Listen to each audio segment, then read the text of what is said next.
Hello दोस्तों, नमस्कार। कैसे आप सभी लोग। दोस्तों, उम्मीद करता हूँ कि आप लोग सभी स्वस्थ होंगे, मस्त होंगे और अपनी पढ़ाई के साथ सभी लोग व्यस्त होंगे। दोस्तों, सबसे पहले आप सभी लोगों का ARU के स्टडी पॉइंट में तहे दिल से स्वागत है।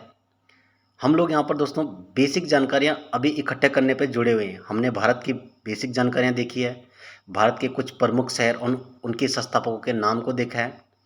कल हमने पार्ट 1 देखा है, जो विश्व का बेसिक जानकारियाँ, विश्व की बेसिक जानकारियाँ, उसका पार्ट 1 देखा है। तो आज उसमें जो क्वेश्चन छूट गए थे, हम लोग उस क्वेश्चन को आज यहाँ पर डिस्कशन करेंगे। हम लोगों ने जो कल तक का वीडियो देखा था, वो प्रश्न संख्या 23 तक देखा था। विश्व का सबसे ऊंचा पर्वत कौन सा है, यहाँ तक हम लोगों ने कंप्लीट कर लिया था। इसमें मैंने आप लोगों को बताया था कि जो ऑप्शन नंबर बी है, इसका राइट आंसर हो जाएगा माउंट एवरेस्ट, जो कि नेपाल में है। और आज हम लोग यहाँ पर जो पार्ट 2 है, इसका डिस्कशन करेंगे। इसमें जो क्वेश्चन छूट गए थे, आज हम इन क्वेश्चनों को देखेंगे। तो चलिए वीडियो की शुरुआत करते हैं। जैसे आप लोग स्क्रीन पर देख रहे होंगे, 23 कंप्लीट हो गया था हमारा। नेक्स्ट क्वेश्चन की ओर बढ़ते हैं। प्रश्न संख्या 24, किस महाद्वीप में सबसे अधिक देश स्थित हैं? ऑप्शन नंबर ए दे रखा है यूरोप, ऑप्शन नंबर बी दे रखा है एशिया, ऑप्शन नंबर सी दे रखा है उत्तरी अमेरिका, ऑप्शन नंबर डी दे रखा है अफ्रीका। जो सबसे अधिक देश स्थित हैं वो दोस्तों, इसका करेक्ट आंसर हो जाएगा ऑप्शन नंबर डी, अफ्रीका महाद्वीप। जैसे मैंने आप लोगों को पहले बताया कि जो विश्व में महाद्वीप हैं वो 7 महाद्वीप हैं, और 7 महाद्वीप के अंतर्गत एक अफ्रीका महाद्वीप भी है। इस अफ्रीका महाद्वीप के अंतर्गत सबसे ज़्यादा देश आते हैं। और कितने देश आते हैं ये मैं आप लोगों को बता दूं। इसके अंतर्गत 54 देश आते हैं, 54 देश आते हैं। ठीक है दोस्तों, बढ़ते एक नेक्स्ट क्वेश्चन की ओर। प्रश्न संख्या 25, पृथ्वी के केंद्र से गुजरने वाली अक्षांश रेखा कौन सी है? पृथ्वी के केंद्र से गुजरने वाली अक्षांश रेखा कौन सी है? चलिए ऑप्शन देख लेते हैं। ऑप्शन नंबर ए है उष्णकटिबंधीय रेखा, ऑप्शन नंबर बी है कर्क रेखा, ऑप्शन नंबर सी है भूमध्य रेखा, ऑप्शन नंबर डी है समांतर रेखा। दोस्तों, इस क्वेश्चन को समझते हम यहाँ पर। पृथ्वी के केंद्र से जो गुजरने वाली रेखा है, मानो सपोज डेट आप लोग ये समझ लीजिए, ये पृथ्वी है और इसके केंद्र यानी बीचों बीच भाग से जो रेखा गुजरती है, इस रेखा का नाम पूछा है। ये रेखा है, तो इस रेखा का नाम पूछा है। तो इसमें करेक्ट आंसर हो जाएगा हमारा option number C. Option number C कौन सा हो जाएगा? भूमध्य रेखा। तो इस रेखा को कहते हैं दोस्तों भूमध्य रेखा, जो पृथ्वी के बीचों बीच से गुजरती है। और ये अक्षांश रेखा है। एक देशांतर रेखा भी होती है, उस चीज़ को हम आगे डिस्कशन करेंगे, उस पर भी वीडियो बनेगी। हम लोग, जैसे मैंने आप लोगों को पहले बताया कि हम यहाँ पर बेसिक पढ़ रहे हैं अभी, तो हम लोग बेसिक जानकारी को ही देखेंगे, ज़्यादा डीप में नहीं घुसेंगे। मैं आप लोगों के लिए तरह तरह की वीडियो बनाता रहूँगा आगे। आप लोग चैनल के साथ जुड़िए और चैनल के माध्यम से नई नई तरह तरह की वीडियो देखने के लिए चैनल को सब्सक्राइब कीजिए। चलिए नेक्स्ट क्वेश्चन की ओर बढ़ते हैं। प्रश्न संख्या 26, विश्व में सर्वाधिक जनसंख्या वाला देश कौन सा है? ऑप्शन ए दे रखा है चीन, ऑप्शन बी है अमेरिका, ऑप्शन नंबर सी है कनाडा, ऑप्शन नंबर डी है भारत। तो जो इसका राइट आंसर होगा दोस्तों, वो हो जाएगा हमारा ऑप्शन नंबर डी, भारत। विश्व में सर्वाधिक जनसंख्या। दोस्तों, आप लोगों को बता रहा हूँ कि इससे पहले जो जनसंख्या थी वो चीन की थी, लेकिन भारत जनसंख्या में अभी ग्रो कर रहा है। और भारत क्या हो गया, पूरे वर्ल्ड में अकॉर्डिंग टू पॉपुलेशन में नंबर 1 पे चला गया है। ठीक है दोस्तों, नेक्स्ट क्वेश्चन की ओर बढ़ते हैं। प्रश्न संख्या 27, विश्व में सर्वाधिक लंबी नदी कौन सी है? विश्व में सर्वाधिक लंबी नदी का नाम, ये ऐसा भी पढ़ सकते हैं। ऑप्शन नंबर ए दे रखा अमेजन, ऑप्शन नंबर बी दे रखा नील नदी, ऑप्शन नंबर सी है गंगा नदी, और ऑप्शन नंबर डी है टेम्स नदी। तो जो विश्व में सर्वाधिक लंबी नदी है दोस्तों, वो हमारे यहाँ पर करेक्ट आंसर हो जाएगा ऑप्शन नंबर बी, नील नदी जो है विश्व की सर्वाधिक लंबी नदी है। अगले क्वेश्चन की ओर बढ़ते हैं। प्रश्न संख्या 28, जनसंख्या के आधार पर विश्व का सबसे छोटा देश का नाम, किसके आधार पर? क्वेश्चन को दोस्तों पहले ध्यान से देखना है, समझना है। जनसंख्या के आधार पर पूछा है यहाँ पर, विश्व का सबसे छोटा देश का नाम क्या है? तो जनसंख्या के आधार पर जो सबसे छोटा देश होगा दोस्तों, हम ऑप्शन देख लेते हैं यहाँ पर। ऑप्शन नंबर ए है भारत है, ऑप्शन नंबर बी है मलेशिया, ऑप्शन नंबर सी है नामीबिया और ऑप्शन नंबर डी है वेटिकन सिटी। तो जो जनसंख्या में सबसे छोटा देश है दोस्तों, वो हमारे यहाँ पर राइट आंसर हो जाएगा option number D. Vatican city जो देश है उसकी जनसंख्या सबसे कम है। ठीक है दोस्तों, करेक्ट आंसर हो जाएगा option number D, Vatican city. Next question की ओर बढ़ते हैं। क्वेश्चन नंबर 29, क्षेत्रफल के आधार पर विश्व का सबसे बड़ा देश कौन सा है? अब पहले इसने क्या पूछा था 28 में कि जनसंख्या के आधार पर पूछा था। क्वेश्चन नंबर 29 में इसने पूछा है कि क्षेत्रफल के आधार पर, यानी अकॉर्डिंग टू एरिया, एरिया के आधार पर, क्षेत्रफल के आधार पर विश्व का सबसे बड़ा देश पूछा है दोस्तों। ऑप्शन नंबर ए दे रखा यूएसए, ऑप्शन नंबर बी है चीन, ऑप्शन नंबर सी है रूस, ऑप्शन नंबर डी है कनाडा। तो जो क्षेत्रफल में हो जाएगा वो हमारा करेक्ट आंसर हो जाएगा ऑप्शन नंबर सी, रूस। रूस क्या है, एरिया के अनुसार सबसे बड़ा देश है वर्ल्ड में। और जनसंख्या के आधार पर सबसे बड़ा देश कौन सा है, हमने पहले देखा था भारत हो चुका है। और जनसंख्या के आधार पर सबसे छोटा देश कौन सा है, वेटिकन सिटी है। ठीक है दोस्तों, अगले क्वेश्चन की ओर बढ़ते हैं। प्रश्न संख्या 30, क्षेत्रफल के आधार पर विश्व का सबसे छोटा देश। अब इसने क्या पूछा है कि क्षेत्रफल के आधार पर विश्व का सबसे छोटा देश पूछा है। चलिए हम इसको देख लेते हैं। ऑप्शन नंबर ए दे रखा केन्या, ऑप्शन नंबर बी दे रखा लाहौस, ऑप्शन नंबर सी है मलेशिया, ऑप्शन नंबर डी है इजराइल। दोस्तों यहाँ पर जो ऑप्शन है एक मिस हो चुका है, तो मैं आप लोगों को इसको सही आंसर बता दूँ कि क्षेत्रफल के आधार पर विश्व का जो सबसे छोटा देश हो जाएगा दोस्तों, वो हो जाएगा हमारा वेटिकन सिटी। वेटिकन सिटी ये हमारा सबसे छोटा देश हो जाएगा दोस्तों। पॉपुलेशन के आधार पे और एरिया के आधार पे भी हमारा क्या हो जाएगा, वेटिकन सिटी सबसे छोटा देश यहाँ पर हो जाएगा। यहाँ पर ऑप्शन जो है वो मिस पॉइंट हो गया था यहाँ पे, तो आप लोग इसको करेक्ट कर लीजिएगा कि वेटिकन सिटी जो हमारा सबसे छोटा देश हो जाएगा जनसंख्या में भी और एरिया के अनुसार भी। ठीक है दोस्तों, अगले क्वेश्चन की ओर बढ़ते हैं। क्वेश्चन नंबर 31, विश्व की जनसंख्या कितनी है? ऑप्शन देख लीजिए। ऑप्शन नंबर ए है 6 अरब, ऑप्शन नंबर बी है 7 अरब, ऑप्शन नंबर सी है 5 अरब और ऑप्शन नंबर डी है 7.9 अरब। तो बताइए दोस्तों इसका करेक्ट आंसर क्या हो जाएगा? तो इसका करेक्ट आंसर हो जाएगा जो विश्व की पॉपुलेशन है, विश्व की जनसंख्या है वर्तमान में, वो हो जाएगी हमारी ऑप्शन नंबर डी, 7.9 अरब। ठीक है दोस्तों, इसका राइट आंसर हो जाएगा ऑप्शन नंबर डी। किसकी जनसंख्या? विश्व की जनसंख्या। मैं आप लोगों को बार बार बोल रहा हूँ कि क्वेश्चन को एक बार ध्यान से समझना है कि क्या चीज़ पूछी है। जैसे आप लोगों ने 4 क्वेश्चनों का भी ऊपर रीड किया कि जनसंख्या के आधार पर विश्व का सबसे बड़ा देश, जनसंख्या के आधार पर विश्व का सबसे छोटा देश, क्षेत्रफल के आधार पर सबसे बड़ा देश, क्षेत्रफल के आधार पर सबसे छोटा देश। ठीक है दोस्तों, अगले क्वेश्चन की ओर बढ़ते हैं। क्वेश्चन नंबर 32, विश्व का क्षेत्रफल कितना है? अब इसने जनसंख्या पूछी थी, अब पूछ रहा है कि क्षेत्रफल कितना है।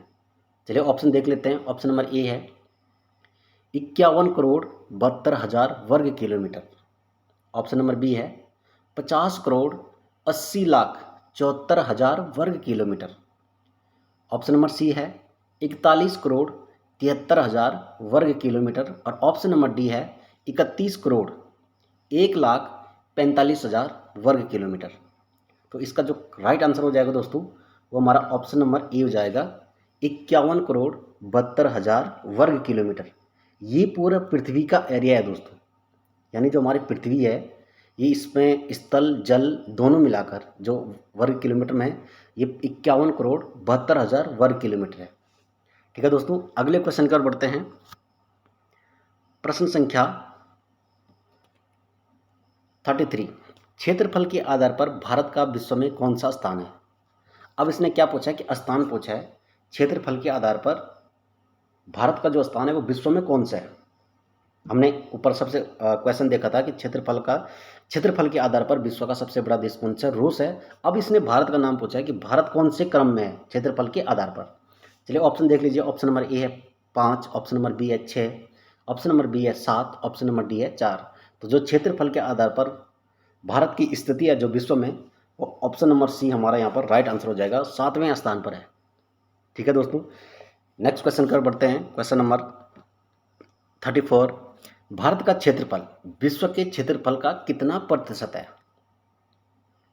भारत का क्षेत्रफल विश्व के क्षेत्रफल का कितना प्रतिशत है? ऑप्शन ए देख लीजिए 2.5%, ऑप्शन नंबर बी है 2.4%, ऑप्शन नंबर सी है 5.3%, ऑप्शन नंबर डी है 4.8%। तो जो भारत का क्षेत्रफल है वो विश्व के क्षेत्रफल का कितना प्रतिशत है? तो ये हमारा राइट आंसर हो जाएगा ऑप्शन नंबर बी 2.4%।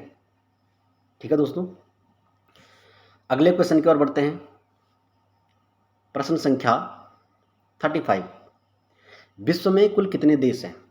ये सिंपल सा क्वेश्चन है दोस्तों कि विश्व में कितने देश हैं। ऑप्शन नंबर ए है 190, ऑप्शन नंबर बी है 196 और ऑप्शन नंबर सी है 160, ऑप्शन नंबर डी है 195। तो विश्व में जो देशों की संख्या है वो करेक्ट आंसर हो जाएगा हमारा यहाँ पर ऑप्शन नंबर बी 196 देश हैं दोस्तों। ठीक है दोस्तों, नेक्स्ट क्वेश्चन की ओर बढ़ते हैं।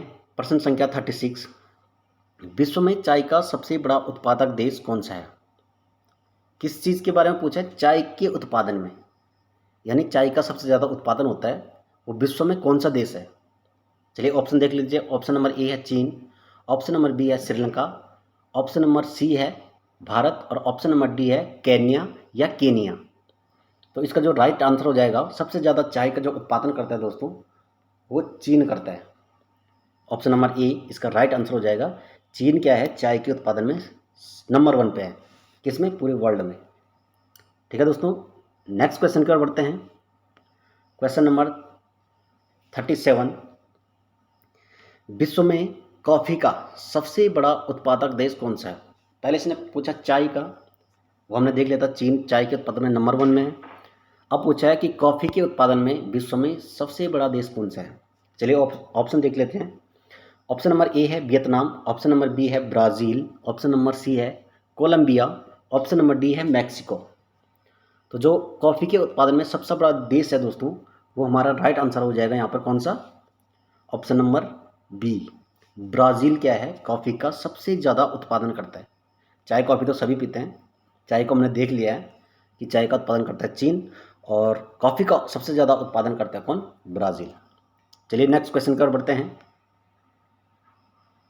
क्वेश्चन नंबर 38, स्वेज नहर किस देश में स्थित है? तो स्वेज नहर दोस्तों किस देश में स्थित है? ऑप्शन नंबर ए है संयुक्त अरब अमीरात, ऑप्शन नंबर बी है तुर्की, ऑप्शन नंबर सी है ईरान और ऑप्शन नंबर डी है मिस्र। तो जो स्वेज नहर है दोस्तों हमारा राइट आंसर हो जाएगा ऑप्शन नंबर डी, मिस्र में बहती है स्वेज नहर। किस देश में स्थित है? तो स्वेज नहर जो है मिस्र देश में स्थित है। ठीक है दोस्तों, अगले क्वेश्चन की ओर बढ़ते हैं। प्रश्न संख्या 39, माउंट एवरेस्ट विश्व की सर्वाधिक सक्रिय ज्वालामुखी में से एक है जो कि स्थित है। माउंट एटना पूछा है। माउंट एटना विश्व की सर्वाधिक सक्रिय ज्वालामुखी में से एक है जो कि स्थित है। माउंट एटना दोस्तों क्या एक ज्वालामुखी है और कैसा ज्वालामुखी है? सक्रिय ज्वालामुखी, यानी यहाँ पर अभी भी ज्वालामुखी उत्पन्न होता रहता है बार बार, इसलिए इसका सक्रिय ज्वालामुखी का सक्रिय ज्वालामुखी वो होते हैं जहाँ पर ज्वालामुखी का विस्फोटक बार बार होता रहता है। ये माउंट एटना है। तो किस देश में पूछा है ये बताना है यहाँ पर। चलिए ऑप्शन देख लीजिए। ऑप्शन नंबर ए है इटली, ऑप्शन नंबर बी है जापान, ऑप्शन नंबर सी है पेरू, ऑप्शन नंबर डी है फिजी। तो जो माउंट एटना है विश्व की सर्वाधिक सक्रिय ज्वालामुखी में से वो कहाँ हो जाएगा? राइट आंसर ऑप्शन नंबर ए इटली में हो जाएगा। चलिए नेक्स्ट क्वेश्चन कर बढ़ते हैं। अब क्वेश्चन नंबर 40, स्वेज नहर किन दो समुद्रों को जोड़ती है? क्या पूछा है कि स्वेज नहर जो है, अभी हमने देखा स्वेज नहर कहाँ है, तो ये मिस्र देश में। ये किन दो समुद्रों को जोड़ती है ये पूछा है। तो चलिए ऑप्शन देख लेते हैं। ऑप्शन नंबर ए है बेरिंग सागर और लाल सागर, ऑप्शन नंबर बी है भूमध्य सागर और लाल सागर, ऑप्शन नंबर सी है बाल्टिक सागर और लीबिया सागर, ऑप्शन नंबर डी है उपयुक्त में से कोई नहीं। तो जो इसका राइट आंसर हो जाएगा option number A option number B इसका राइट आंसर हो जाएगा, भूमध्य सागर और लाल सागर। स्वेज नहर दोस्तों इन दो सागरों को आपस में जोड़ती है। किसको? भूमध्य सागर और लाल सागर को आपस में जोड़ती है। चलिए नेक्स्ट प्रश्न कर बढ़ते हैं। प्रश्न संख्या 41, यूरोप का युद्ध क्षेत्र किस देश को कहा जाता है? ऑप्शन दे रखा, option number A French, option number B है इंग्लैंड, ऑप्शन नंबर सी है आयरलैंड, ऑप्शन नंबर डी है बेल्जियम। तो जो यूरोप का युद्ध क्षेत्र है दोस्तों, वो हमारा राइट आंसर हो जाएगा option number D, Belgium. Belgium जो क्षेत्र है यूरोप का युद्ध क्षेत्र कहलाता है। इससे पहले हमने देखा था पिछली वीडियो में यूरोप का खेल का मैदान देखा था, तो वो कौन सा था? वो स्विट्ज़रलैंड था। यूरोप का जो खेल का मैदान स्विट्ज़रलैंड का कहते हैं और यूरोप का जो युद्ध क्षेत्र है वो बेल्जियम को कहते हैं। ठीक है दोस्तों, नेक्स्ट क्वेश्चन कर बढ़ते हैं। प्रश्न संख्या 42, कौन सी नदी इंग्लैंड के लंदन से होकर बहती है? क्या पूछा है कि कौन सी नदी इंग्लैंड के लंदन से होकर बहती है? ऑप्शन ए दे रखा सेवरन, ऑप्शन बी है टेम्स, ऑप्शन सी है नील नदी, ऑप्शन डी है यमुना नदी। इंग्लैंड के जो लंदन शहर से बहती है वो राइट आंसर हो जाएगा हमारा ऑप्शन नंबर बी, टेम्स नदी है दोस्तों। चलिए नेक्स्ट क्वेश्चन कर बढ़ते हैं। क्वेश्चन नंबर 43, एमू पक्षी किस देश में पाया जाता है? कौन सा पक्षी पूछा है? एमू पक्षी। तो ऑप्शन नंबर ए है न्यूजीलैंड, ऑप्शन नंबर बी है जापान, ऑप्शन नंबर सी है ऑस्ट्रेलिया, ऑप्शन नंबर डी है थाईलैंड। तो जो एमू पक्षी है दोस्तों वो हमारा करेक्ट आंसर हो जाएगा ऑप्शन नंबर सी, ऑस्ट्रेलिया जो कंट्री है, ऑस्ट्रेलिया देश में एमू पक्षी पाया जाता है। नेक्स्ट क्वेश्चन कर बढ़ते हैं। प्रश्न संख्या 44, कौन सी नदी पेरिस शहर से होकर गुजरती है? ऑप्शन देख लीजिए, ऑप्शन नंबर ए है सीन, ऑप्शन नंबर बी है टेम्स, ऑप्शन नंबर सी है नील नदी, ऑप्शन नंबर डी है वोल्गा नदी। तो जो पेरिस शहर से बहती है दोस्तों वो हमारा राइट आंसर हो जाएगा ऑप्शन नंबर ए, सीन नदी जो है पेरिस शहर से होकर बहती है। चलिए नेक्स्ट क्वेश्चन कर बढ़ते हैं। प्रश्न संख्या 45, मृत सागर किन दो देशों के बीच स्थित है? कौन सा पूछा है? मृत सागर पूछा है। ऑप्शन देख लीजिए, ऑप्शन नंबर ए है जॉर्डन और सूडान, ऑप्शन नंबर बी है जॉर्डन और इजराइल, ऑप्शन नंबर सी है संयुक्त अरब अमीरात और मिस्र, ऑप्शन डी है कोई नहीं। तो जो मृत सागर है वो हमारा राइट आंसर हो जाएगा ऑप्शन नंबर बी, जॉर्डन और इजराइल जो दो देश हैं उन देशों के बीच मृत सागर स्थित है दोस्तों ऐसे वीडियो देखने के लिए आगे चैनल को सब्सक्राइब कीजिए और यदि आप लोगों को वीडियो पसंद आती है तो वीडियो को लाइक कीजिए, कमेंट जरूर कीजिए ताकि हमें पता चलता है कि वीडियो में कौन सी कमी रहती है। एक्चुअली क्या होता है कि पता नहीं चलता है कि वीडियो बनाते समय कि हमारी जो गलती है, जो फॉल्ट है वो कहाँ होता है, लेकिन आप लोग जब कमेंट करोगे कमेंट के अकॉर्डिंग हम लोग इस चीज़ का पता लगा पाएंगे। ऐसी वीडियो मैं आप लोगों को बार बार बनाता रहूँगा। अभी हम बेसिक नॉलेज कंप्लीट करने पर लगे हुए हैं, आगे भी हम डीपली इस चीज़ को पढ़ेंगे, चाहे भारत का हो चाहे वर्ल्ड का है।